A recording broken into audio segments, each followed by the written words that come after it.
Okay. Hi everyone, and welcome to Professional Beauty Ireland's webinars. I think this is our third webinar now, so I hope everybody's doing okay in the lockdown. And today we're going to be talking to Olivia Murray, and Olivia is the owner of Opium Skin and Beauty in Tullamore, County Offaly. Welcome, Olivia. Hi, Karina. How are you today? Nice to see you. And I suppose before we go any further, we should also say that Olivia is the person behind the, is it Frontline Give Back Day initiative? Frontline Give Back Day initiative. That's we might touch on that. We might give that a shout out at the end of our Q&A. So what we're going to be talking about today is taking your business to the next level, and we decided to talk to Olivia about that because she started out just over 13 years ago, isn't it? Yes, where the years have gone. Yeah, with a small salon just doing nails, tanning and makeup. Yes. And 13 years later you've got a much different operation. So I suppose we're going to talk about how you got there. So I suppose, as I said there, you started out small, but did you always aim for bigger? I think essentially when I started with a love for doing the nails and adding on tans and makeup and so on. But yeah, I had always hoped that it would become a bigger salon or a bigger business. I think essentially again when I did open, I started on my own, and within 6 months took on my first member of staff. And we started initially with what was a 1 treatment room, 2 nail bars, a spray tan room, small premises upstairs. And I was very lucky because when the time came that we had outgrown that particular premises, the landlord at the time was actually going to do an extension of the ground floor, which gave us a bigger premises upstairs. So within that, we doubled in size, and that's where I suppose the initial first step of actual growth came within the business. We then went to having 3 treatment rooms. We had 4 nail bars, and we had our spa pedicure chairs. We had an actual marble room, we called it, for doing the makeup. So kind of things were starting to get their own, if you like, specific areas. And it was from there, I think really, if I suppose I had done a lot with makeup initially when I was in the industry. And I know for me always one of the big things is our industry is exceptionally fast paced. And I think if you snooze at all, you're going to miss out on some element of, let it be a new trend, or let it be a new technique, or a new formulation, or a newer, better way maybe of doing things. So education for me has always been key from the get-go. And I think within the makeup side of things, where and how my business is essentially going to where it is now, it was the thing, you're trying to create that beautiful, flawless look on with the makeup. And I think, makeup can do so much, but ultimately, and particularly for my brides, that's where their skincare journeys would have started, was trying to achieve correction maybe in the skin if there was underlying issues, but overall to get the skin in a healthier state, that indeed that when the makeup went on, you ended up with that ultimate lovely finish. And when we got the additional space in what was Olivia's at the time, Olivia's Beauty Boutique, that's where our first real step into skincare began. And I think one range that, and I think is probably well renowned in the UK, but Mary Core Paris would have been our first step into skincare, and and the use of using machine within facials as well. And I think when it came probably to my first love of skincare, that came when I started working with Yonka Paris. So essentially when I started working with cosmetics. And I think the basis of any skincare really as such is to establish a simple routine, get a routine, start getting certain ingredients into your skin, start making improvements, if you like. And step by step, again, there were stepping stones to how I guess the business has built over time, that came with education and introducing new lines and new techniques, and you know, bringing it on to the next level. I was looking when, you know, when you're talking about like you expanded, like that it was you were in luck because the landlord was expanding anyway, but are there business supports that like you availed of that people can, that are still around now, that like for people who maybe have a small premises and they want to, they know that they have the market for, you know, for expanding, but they don't really, maybe they don't have money. Yeah. Are there supports there? There's supports. So what I think there's many supports. I think we're very lucky in Ireland when it comes to it. I know particular to Tullamore where I'm based, and we have a really great Chamber of Commerce in Tullamore. And I think that's a really good outlet for anybody to get involved with. And the chambers are rolled out in all the towns across Ireland. There's so many different initiatives. And I think also another important thing for anyone, if you are looking perhaps to make that step to get more involved in the skincare industry, I think there's a lot of companies, and I think actually a really good example of one at the minute, particularly with supports, is Renaissance in Howth. Choosing a company, I think, to work with ranges that you have a belief in. I think that's really important, that you have a belief in a product. But working with companies, for instance, like those who they're very good from supporting you from a sales point of view and having a point of contact there had you any queries. Their education and training is phenomenal, and I think that's very important. And your ability to retrain them. I retrain all my products, all my ranges at least once a year, you know, of just what I carry, without ever doing any additionals, if you like. So I think the companies you deal with, certain ones have huge support networks within them and will help you grow your skincare within your business.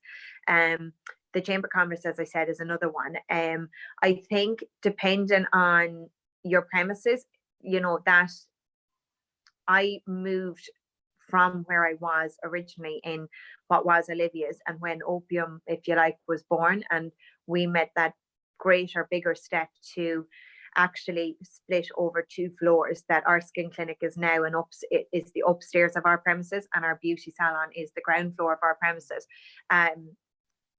That did mean moving to a bigger premises. And then I think at that point, you're probably looking at talking to the likes of your county councils and seeing where you fall within even your commercial rates. I think that's an important one to keep an eye on as well, because I essentially doubled in size again. And you know, there's a little bit more of an expense involved in that as well. But there can be different supports depending on empty units. And I think talking to your councils is a good point as well, because there may be different supports that they can give you around those financials. And I think another really great thing, your local enterprise board as well.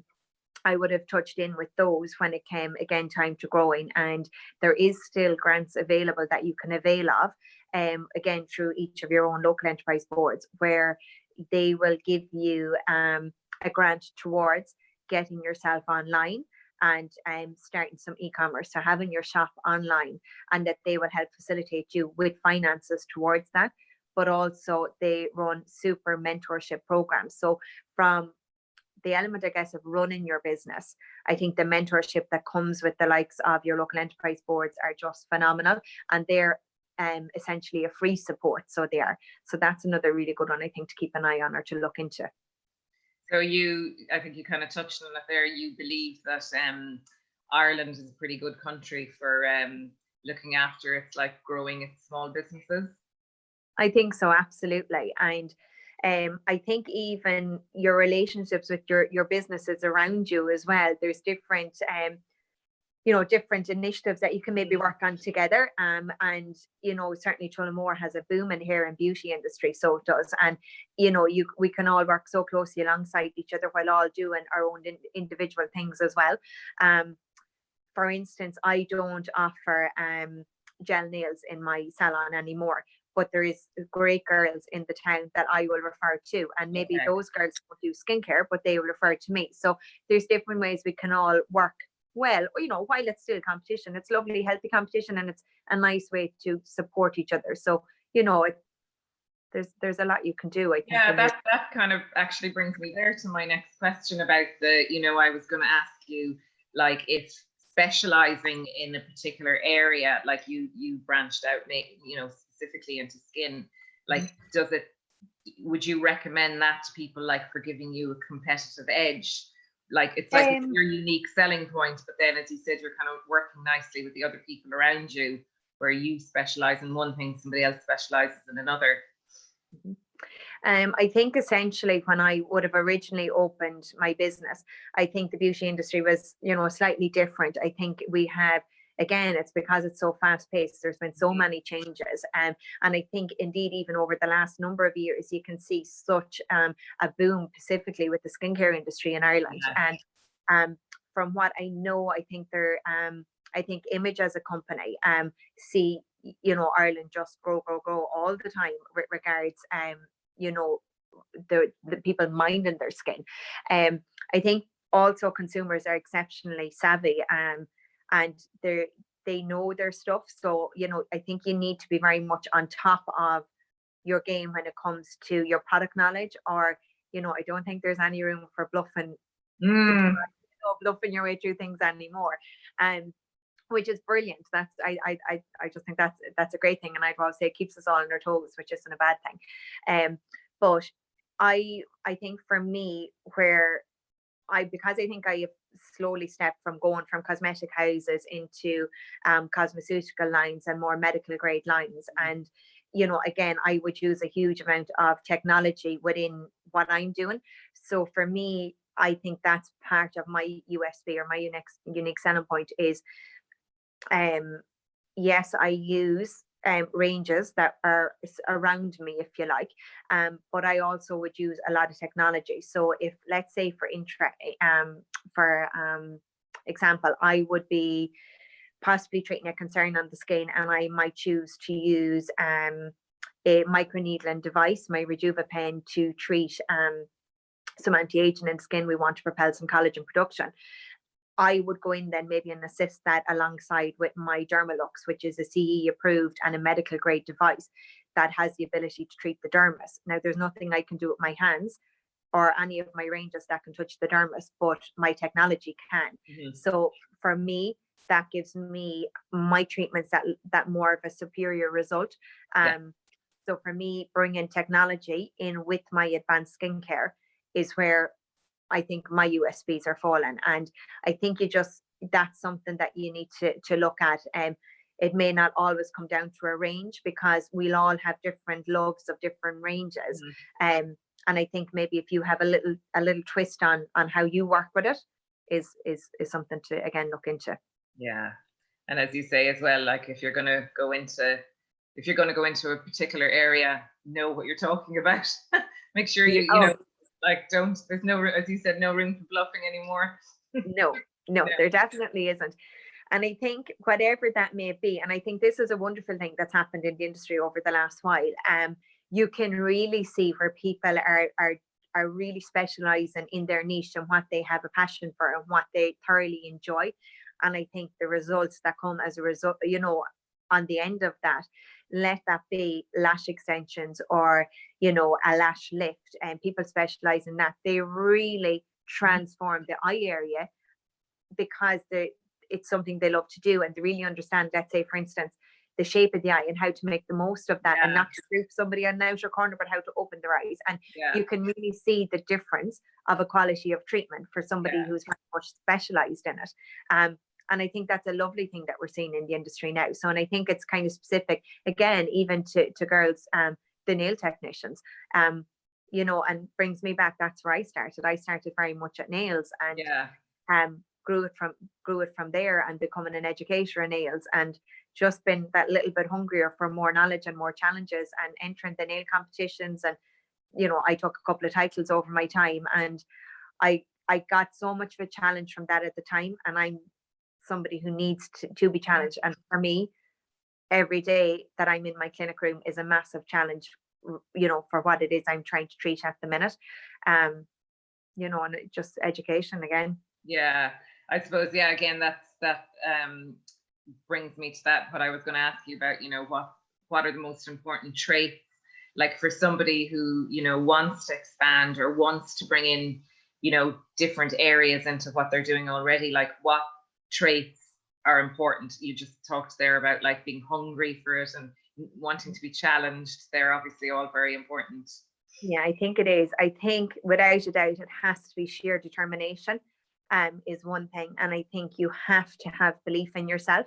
And I think that's often something that we're not the best at doing. I think we're always our hardest critic. And I think you just need to, I think firstly, if you have an absolute deep passion for what you are doing, and for me, even 14 years in, I really, really love what I do. And I think you have to have that, because the reality is it is business. We are all going to hit challenges.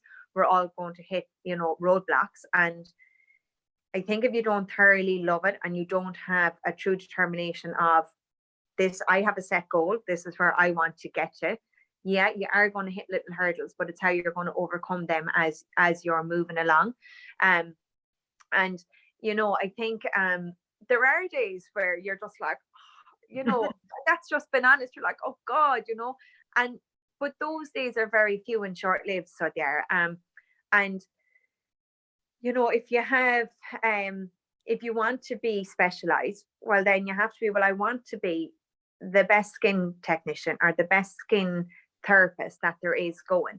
And you also, for me, it's, you know, it's from being an employer that you can look after your staff, and that there is such a big part of helping your business grow as well. So, you know, there's a lot that goes into it.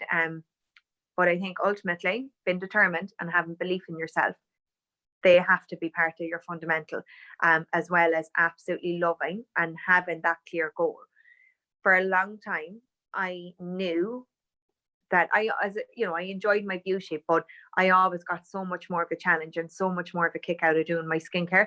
And when I would see my column where I did day of skin, oh, you were nearly skipping into work, you know, and that's, you know, that's the way you want it to be. That when the day, you know, I just think that if you have that, it'll just make it an awful lot easier long term for you. And do you still actually combine in when you go, like a typical day's work for you, are you always in the skin clinic, or do you combine? So I think when it comes to that, probably 95% of my day is upstairs in the skin clinic, Okay. of my treatment time, if you like. Of course, if I am needed downstairs to help, I absolutely do. And I think it's nice to keep my hand touched in of it. But I think certainly when I made the move of Opium and the skin clinic, my goal was I want my 8-9 hours a day to be in the skin clinic. And that in itself met challenges, because I would have had so many clients that, you know, I was no longer as such going to be available to do makeup for or to do nails for. And I think that's something that, you know, I hated having to say, I'm really sorry, but I can't. I'm in the clinic. I'm not, and I, you know, thankfully book a number of weeks ahead of myself. So I don't always have the leeway, because people are on programs with me. So hence when my diary will be a lot more heavily booked. So I can't always do from the beauty. And I think stepping away from the beauty and that element of letting a client down, or that was a hard one. I think that was one of the hard things, to say, I'm sorry, I can't. But it's where you kind of weigh up. There has to be a sacrifice. You are going to have to make sacrifices if you're going to do, you know, if you're going to make a quite significant change in your business. But I think if you have a goal, you'll know how you're going to get there. But that's a harder element of it, when you feel like you're letting somebody down, you know. But thankfully my clients have all been, you know, they've responded well. A little bit of disappointment, but I have great girls as well, and they're so good, and they have been so good at looking after, you know, anybody when I've been upstairs. So you know, again, it comes back to the team, because the team is carrying what I'm not doing downstairs. You know?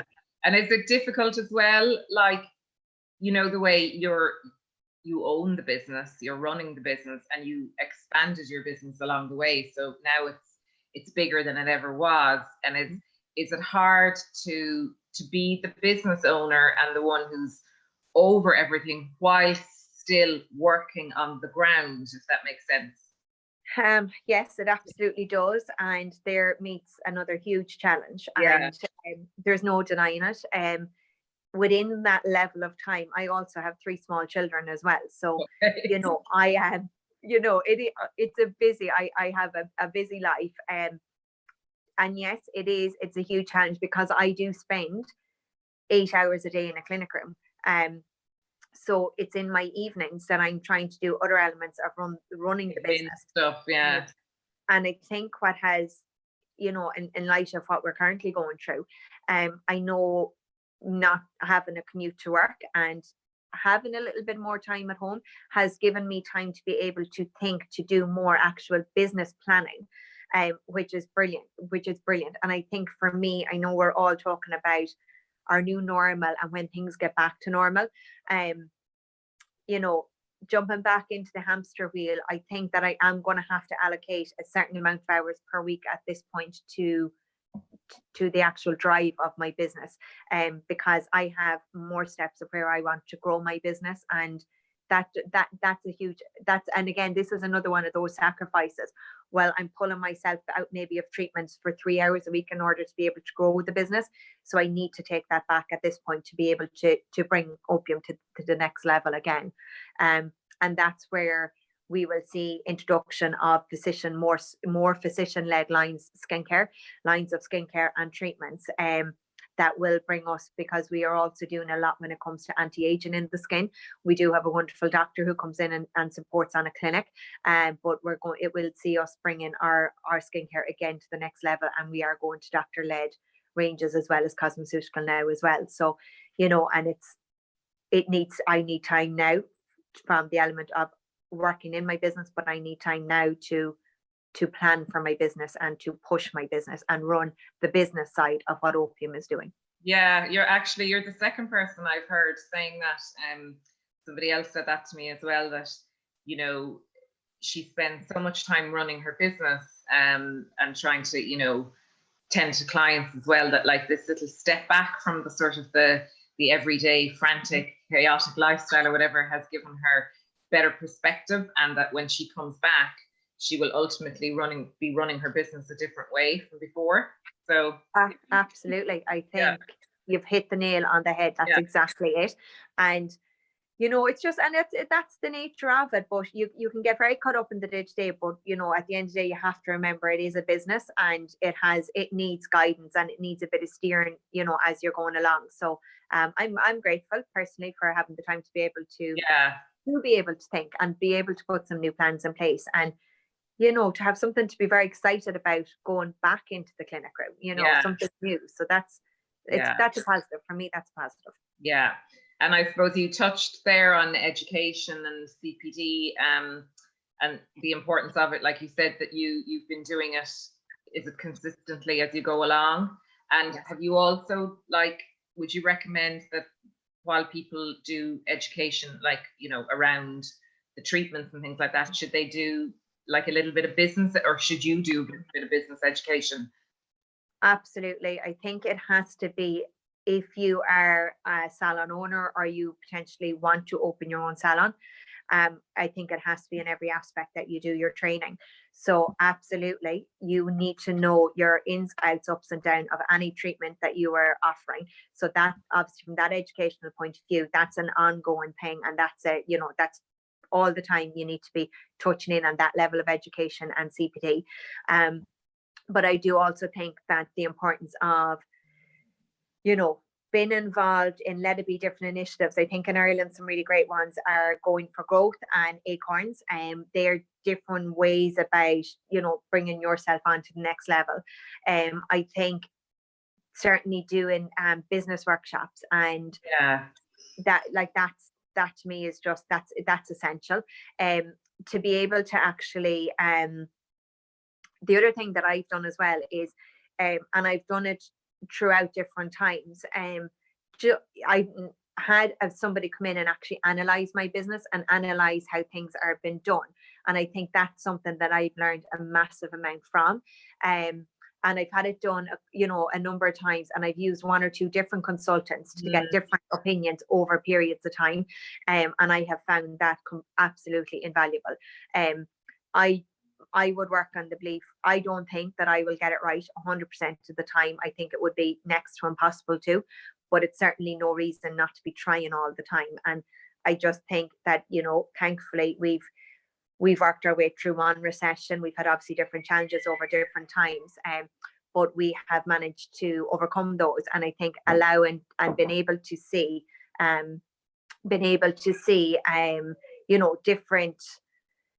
different angles of where we could improve things has been phenomenal.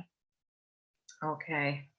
I think you touched on, I was going to ask you about, would you say to somebody that, like, there's no point in pursuing, an expansion in the business unless it's your dream and you're absolutely passionate about it? There's no point in doing it if you're just, nah, I whatever. do think, can I interrupt for 1 second? Thank you.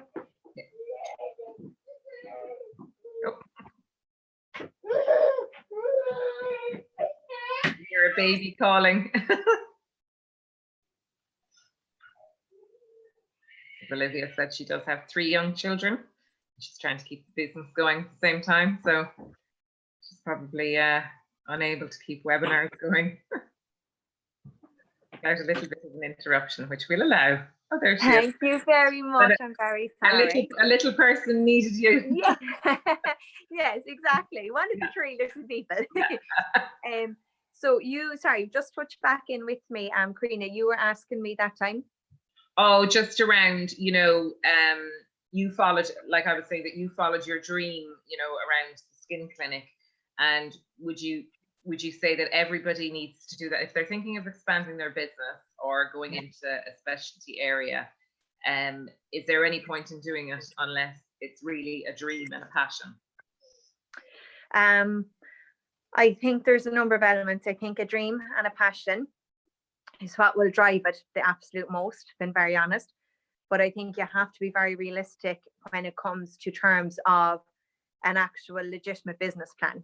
I think you need to really analyze what is around you and what it is that you can bring that's different to the table. And, because if there isn't a market there for what you want to do, you either need to revisit what you're going to offer, or maybe a different location could be an option. But I just think business head on, supported with your drive and your passion, and I really think you could make anything happen. Okay. And would you recommend being an entrepreneur? Are there pluses and minuses? Yes, I actually would. I think if you like a challenge, absolutely. And look, of course, there's pros and cons. There's no, for instance, I didn't take full maternity leaves with my babies, but I never miss a school play. I never miss any of the important things that need to be got to, because I can adjust and I can work around my own diary to a certain extent. At the end of the day, if you're running a business, there is a bottom dollar there. And if you are making the wage that you're happy with, I think that's another element of it as well. We won't mention the weeks that you might not take that, but just being realistic, I think overall, I would. It is challenging, and of course there's ups and there's downs, and I'd be lying if I said there are times that I have been fit to tear my hair out. That's been really honest, and I think there's very few business owners who wouldn't maybe explain the same. But I think overall I thoroughly enjoy it, and if you have all the other bits that we were talking about, I'd recommend. Okay, and I suppose we can't get away with not mentioning the coronavirus. We've avoided it up to now. We haven't done too badly. No, we're doing well. Yeah, I suppose, I wanted to ask you, what advice would you give to somebody who maybe had been planning some sort of expansion or introducing something new into the business, or even if they're very newly opened, which is, I'd say, has happened to people as well. They've just been up and running maybe a couple of months, and this has hit. Like, is there anything that you would say to them? So what I would say is, if you are newly opened, or you and I know of a salon who has literally just opened its doors, I would say, firstly, please don't panic. I think that's the big thing. To be, it's a setback, and we're just going to call it a setback, and we have the ability to grow from the setback. So, at the moment, what's your best way of reaching out? What's your best way of keeping in contact with your clients or your customers, or indeed your potential customers? So, there's so much activity online, whether it's through webinars, whether it's through further education with your companies, whether it's you interacting with your clients through a social media platform. And I think, don't forget the customers who are not social media savvy. Bring it back maybe to reaching out with a little text message to them, or an email. I know all my clients are not on Facebook or Instagram or whatever the case is, but I know one thing that I've done, and it might be a tip for people. I recorded just a short little video, and I uploaded it onto YouTube, and I just sent a simple link to my clients through my salon system, Forest, that I use.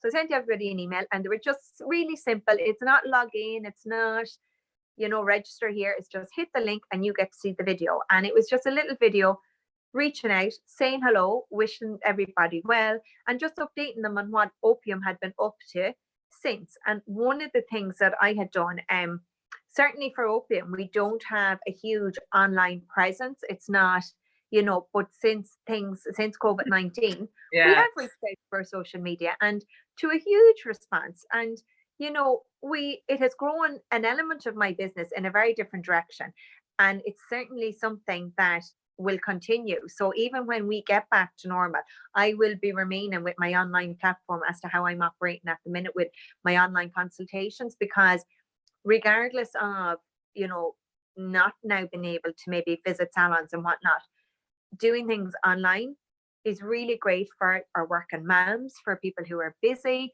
And, it's in an element, as I said, I've grown within COVID. So that's something that I'll remain with me. But just, there are a couple of things. Reach out and connect with your clients, and just don't let them forget about you, Yeah, I suppose it's looking for the opportunity and use the time to, further educate yourself. Maybe that product you were thinking about bringing in, or that training course you were maybe looking into, is that available online now? Is that something you could be working on, that you have something new to introduce when the doors do reopen? Okay. And of course, we're not going to let you go without talking about Frontline Give Back Day. Am I getting the name right? Yeah. So this was an idea that you came up with another salon owner, was it? Yeah. So Frontline Give Back Day started out as something local that I contacted Deirdre Gallagher, who is a salon owner, a hair salon owner in Tullamore. And I said, look, Dee, I had an idea. I was going to open my doors on a Sunday. I want to do something. I have wonderful frontliners who come into me on a weekly, monthly basis. And I said, I'm very grateful for what they're doing at the moment. And it's relentless, how they are working, and they've been incredibly selfless in how they're caring for all of us. And I really feel I want to do something to care back when we've overcome this. And I said, I just got thinking, what if, instead of just Opium opening the doors, what do you think if we came together as a town and collectively we all get back to our frontline superheroes? And we said, right. And we put it out on social media to the local businesses, and had an incredible response. And simply because I think there's so many in our industry, from hair to beauty to barbering, that all felt the same way. And I think we were all looking and seeing how we could do something as a thank you. And this has basically given us a platform for where we can all come together on one given day and do a big day of a give back, and in essence, a celebration of our frontline workers. So within, I think, 24 hours, it had gone from Tullamore to Birr to Kerry to Cork to Donegal, and it has just spread like wildfire. Because as I said, everyone just wanted to do the same, and we all thought it was a great idea to do it together. So the plan is, and it won't be until the dust is well and truly settled, and it's very safe to do so, on a given Sunday. And bearing in mind that all of us inner silence have cleared our backlog, because I think we're all going to be exceptionally busy when we get to reopen our doors. When we've cleared our backlog, and when normality is resumed, and indeed when everybody has just settled back in, on a given Sunday, we will open our doors and just, operate like we would on a normal day. And we will offer our front, so your regular frontliners that come into you offer whatever you normally do for them. We do a complimentary, and it's amazing. There's been so many other industry after getting involved. It isn't just specific now to hair beauty barbering. We have like in Tullamore, and it's trickling out across the country. We have different catering companies and musicians and hotels on board, and there's creches going to open to take care for the children of the front line workers on the day. And there's a huge amount of kindness and generosity surrounding it, and it really looks like it's set to be something special. I honestly think, and I think everyone is very taken by it, and I think I've certainly been absolutely blown away. I've had Lycon get in contact to offer looking after any of their salons. They're going to provide the wax for them to do their treatments, along with Wax Logic and Alexandra and Sugaring. And we've had other companies. I have a beautiful company, Nikki Ray, going to provide, she makes homemade wax melts, and she really wanted to do something to give back, and her husband had been trying to decide what they could do. And they contacted and said, listen, could we gift a wax melt to each of the frontliners through what you're doing? And we were like, absolutely, like how kind and how generous. And I just think, how proud are we as a nation of what our frontliners are doing, but how wonderful to see our industry really coming together and going to roll our sleeves up for one day to do something really special. And I think, didn't you kind of call it like almost like a national pampering day? It is. It's rolled out, and RTE News did a lovely piece on it, and it's just, it's really, I think there's a really good feel good factor in it for everybody as well. And we've got such lovely messages from doctors and nurses across the country that they're saying they're so grateful, and we're like, we just want to show our thanks to you. No, it's lovely. And I think that idea of, we're all in this terrible situation together, and some of us are on the front line, and the idea that the people that maybe aren't on the front line, they can give back. It's just lovely. It's like we're all coming together as a nation for it, and I do think, the Irish hair and beauty industry has really exceeded itself in how it's responded, with the donations, and it's just on the ball. Every day I'm reading about somebody else doing something different.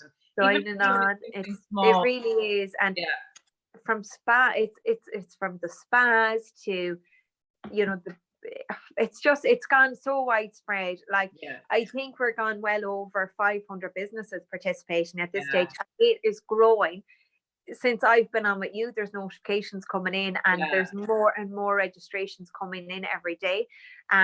And even down to, I've had wonderful people getting in touch, and Amy in Publicity Loft is going to help us with the PR side of things, which is just brilliant. And we had another lovely lady who works full-time with communications. Guys, I've heard what you're doing, what could I do to help? And it's just it's really overwhelming, and in such a lovely way, in a really, really beautiful way.